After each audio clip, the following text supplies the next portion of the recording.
পারবেন আর্জেন্টিনা সমর্থকরা 7 আপ উদযাপন করে। উদযাপনটা হয়েছে ব্রাজিল জার্মানি 7 গোল দিয়েছে, উদযাপন তারা করে। বিষয়টা এমন হয়ে গেল না যে বাবার অর্জনে ছেলে সন্তুষ্টি। 2 ওয়ার্ল্ড কাপ আগ থেকে আমি কলেজ লাইফ থেকে তাদের হেক্সার স্বপ্ন দেখছি, তাদের মনে ঘুমটা এখনো ভাঙেনি। আশা করি ঘুমটা ভাঙলে তাদের স্বপ্নটা পূরণ হয়ে যাবে। প্রেক্ষিত থেকে বা আমার পার্সপেক্টিভ থেকে বলি, আমার ভালোই লাগে যে আমার অর্জন অন্য কেউ উদযাপন করছে, এটা আমার জন্য ভালোই লাগে। প্রত্যাশা আমাদের 5 নম্বর বিশ্বকাপের।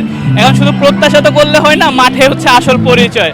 হয়তো 32 বছরের অনেক কষ্ট মিটায় মানে হচ্ছে আপনার আমাদের আর্জেন্টিনা যে ওরা হচ্ছে কাপ পেয়েছে, তা আমাদের 36 বছর ইভেনচুয়ালি। তো আমাদের এতটা অপেক্ষা করার প্রয়োজন পড়বে না, আশা করা যাচ্ছে এই বছরই আমাদের সেই পঞ্চমের আশা পূরণ হয়ে যাবে।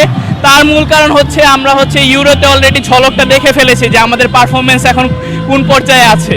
এখন দেখেন সব কিছুরই আপস অ্যান্ড ডাউনস থাকে।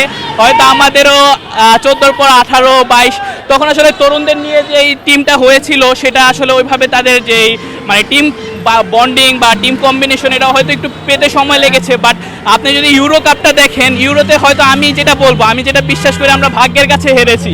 আমরা ভালো খেলে তারপর হচ্ছে ইউরো থেকে হয়তো বা বাদ হয়েছি। তো ওই প্রত্যাশা অনেকে অনেক কিছুই বলবে। আপনি দেখতে পারবেন আর্জেন্টিনা সমর্থকরা 7 আপ উদযাপন করে। উদযাপনটা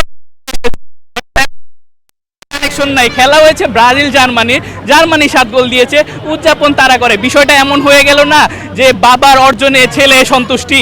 তো ওইরকম ভাবে আমরা মাঠে বিশ্বাস করি, আমরা সবকিছু আমরা মাঠে প্রমাণ করব।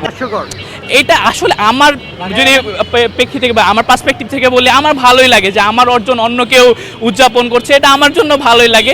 লজ্জাজনক হয়তো বা হতে পারে আর্জেন্টিনার জন্য, বাট আমি কাউকে ছোট করব না, কারণ সবাই খেলতে আসে। আর ফুটবলই এমন একটা খেলা যে পুরো আপনার ওয়ার্ল্ড বা পুরো পৃথিবীকে একসাথে করে রাখতে পারে। এই একটা ইসের সময় দেখবেন সব পুরো বিশ্ব হচ্ছে একসাথে হয়ে যায়। কারণ এই কিছুদিন আগেই দেখবেন যে বিশ্বযুদ্ধ কিন্তু সব ছাপিয়ে কিন্তু এখন হচ্ছে বিশ্বকাপের উন্মাদনা চলে এসেছে। আচ্ছা, কি মনে হচ্ছে যে আপনার চোখে সেরা 4 দল সেমি খেলবে?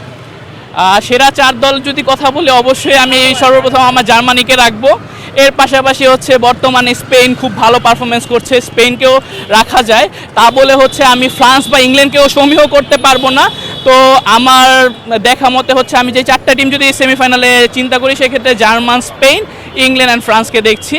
আর এর মধ্যে ক্ষীণ সম্ভাবনা আর্জেন্টিনারও থাকতে পারে, কারণ তাদেরও যেহেতু বিশ্বকাপ জয়ী দলটা এখনও আছে অপরিবর্তিত, তো আশা রাখা যায় তারাও কিছু করতে পারে। ব্রাজিলকে আপনি এই লিস্টে রাখছেন না, সেমির লিস্টে? হয়তো বা তাদের 2002 থেকে 2026, এখন তো কেবলমাত্র 24 বছর। যদি আর্জেন্টিনার হিসাব করে আরো 12 বছরের অপেক্ষা করতে হবে সম্ভব। এটা তো আমি যখন আমার হচ্ছে কলেজ লাইফ মানে আরো 2 ওয়ার্ল্ড কাপ আগ থেকে আমি কলেজ লাইফ থেকে তাদের হেক্সার স্বপ্ন দেখছি, তাদের মনে ঘুমটা এখনো ভাঙেনি। আশা করি ঘুমটা ভাঙলে তাদের স্বপ্নটা পূরণ হয়ে যাবে। প্রথম বিশ্বকাপ আমরা এবার দেখবো যে হাতে উঠবে ইনশাল্লাহ। প্রতিপক্ষ কাকে রাখবেন ফাইনালে? আমি চাবো যাতে স্পেনের সাথে প্রতিপক্ষটা হয়, কারণ যেহেতু আমাদের একটা প্রতিশোধ এখনো অসম্পূর্ণ রয়েছে ইউরোর, আশা করি সেটা এই ওয়ার্ল্ড কাপে সম্পূর্ণ হবে ইনশাল্লাহ।